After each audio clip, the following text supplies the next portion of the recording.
Hello everyone, in this video I'm going to show you how you can add and change canvas color in CapCut apps.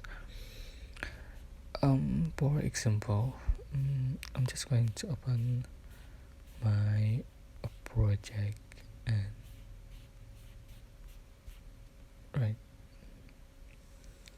So to see for the canvas you can resize, make it smaller. Alright. So you can see for the canvas. See it basically it's up like color, so you can change for color.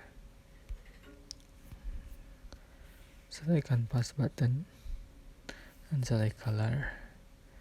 So just select your color you like.